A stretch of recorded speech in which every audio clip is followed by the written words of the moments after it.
tools you use in your craft room can make your experience in your craft room much more enjoyable. They can also make your experience much less enjoyable depending on which tools you're choosing to use.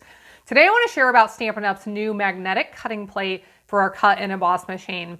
I want to show you the features of it. I want to share with you how it works. I also want to show you how it works compared to our previous magnetic cutting plate. I'm really impressed with this new one, and I want to share with you about it so that you can decide if it's something that might help you in your craft room.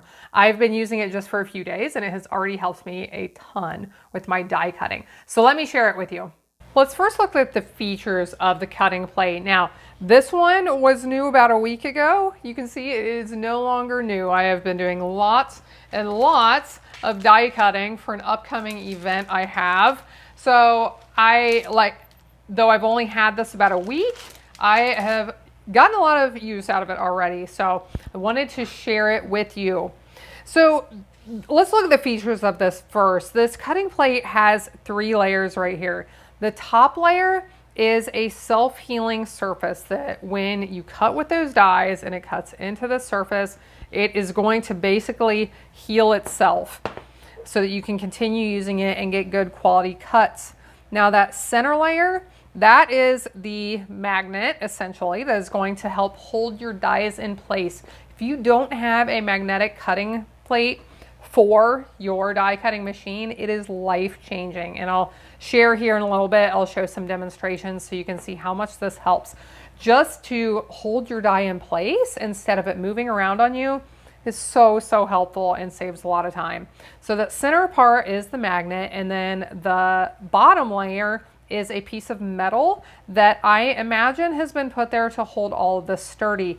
Now, if you happen to be aware of Stampin' Up's magnetic cutting plate that came out, I'm guessing probably about 2 years ago, we had some issues with it and it didn't want to lay flat. It ended up curling up. So I'm imagining that this bottom layer is here to hold everything flat and keep it flat and easy to use.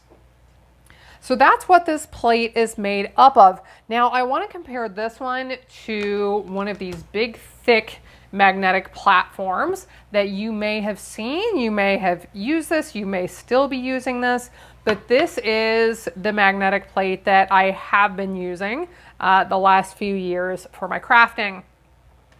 Now I want to compare first, I'll show you with our new cut and emboss machine. I love Stampin' Up's big white cut and emboss machine. You'll see it a little bit better here in a second. But first, I wanted to show you how these compare as far as which plates they replace. So this one was the same thickness as plates 1 and 2. So if you were using this one, what you needed on top was your 2 clear cutting plates. Now with the new one, I will mention this because the instructions that come with this one, at least the instructions that I received, were not correct. This one, when you use it, you want to use plates 1, and then this replaces plates 2 and 3. I love that it has the little chart of which ones to use when. So here it says when using thin dies, you want to use the base plate 1, 2, and both of your 3 plates. Well, when you are using this magnetic one, it replaces 2 and the lower 3 plate. So you're going to use 1, 5, you put your paper on, you put your die on, and then you're going to use a 3 plate on top, one of those clear cutting plates. So let's look at a few other similarities or differences between this old plate and the new plate. One thing that has driven me crazy, and if you've used this, you would probably agree with this older one, is it has different magnetic attraction across the different areas of the plate. So let's say I lay it down here, and technically you'd be using it with a clear plate between. So maybe you want to lay it down there and it lays where you want, or maybe you want to put it here and it jumps around on you. Maybe I'm trying to put it right there. It doesn't want to stay. It's jumping. Drives me crazy. If you were trying to cut over a stamped image, especially if you're trying to line up one that outlines your stamp, and it won't stay where you want it. It just drives you crazy, right? We had all the tricks you use, which most of the time I would just move my paper again until it would stay where I wanted it, but that takes time and it can be frustrating. So, you can use the tape. There's all these tricks for trying to figure out how to make it work. But with this one, that is not the case. The magnetic attraction is even across the entire thing. So no matter where I place this die, it is going to stay exactly where I put it. And usually these smaller ones are the ones that like to jump around with this. So I'll show you with this smaller one. But no matter where I put it, it is going to stay right where I put it. Now, I will mention this. I think the magnetic attraction is just slightly less with this new plate than with the old one. But as far as the convenience and that it stays exactly where I want it, I still feel like this one is much more user-friendly than this old one was. But I just thought I would mention that because I did notice just a slight difference.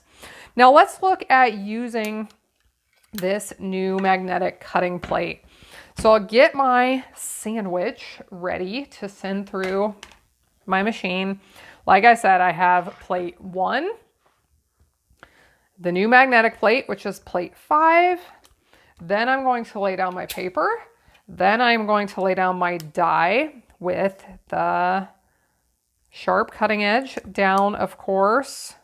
I know some of you, for various reasons, like to cut the opposite way, but you want to make sure that that sharp edge of your die is going to cut into the self-healing part of your magnetic cutting plate. Next, we will lay our plate 3, one of those clear cutting plates, on top, and it is ready to send through the machine. So we'll send it through here. Cranks through easily. You hear that sound when it cuts through your paper and into your cutting plate. And we have our die. So let's see. I wanted to mention a couple of things about care on this. And if you choose to order one of these, it will come in your instructions.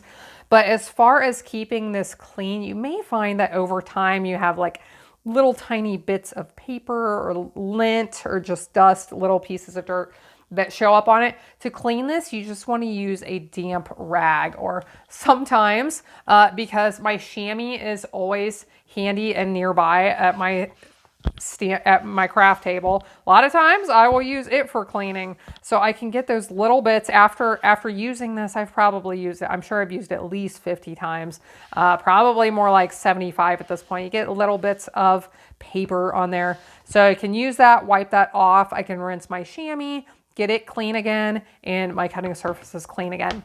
You don't want to use any harsh cleaners. You also don't want to submerge this in water, so keep that in mind.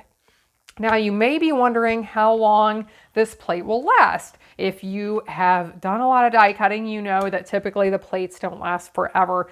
Now, I can't really give you an estimate on how long this is going to last until I cut with it probably hundreds and hundreds and maybe thousands of times and discover that I finally need to replace it. I will mention this. You may have seen this a second ago. This is one of my clear cutting plates, plate number 3, that I still use. This plate has probably been used thousands of times. Now, if you have problems with your cutting plates warping, I'm going to link to a video down in the video description below for a quick tip you can use to keep your cutting plates from warping. I have cut with these so many times, but they stay flat because of the way I'm using them. And because they stay flat, I find that I can use them over and over and over and over again and not have to replace them for a long time. You may wonder, sometimes you start getting those marks on your paper, and that's frustrating. Nobody wants that.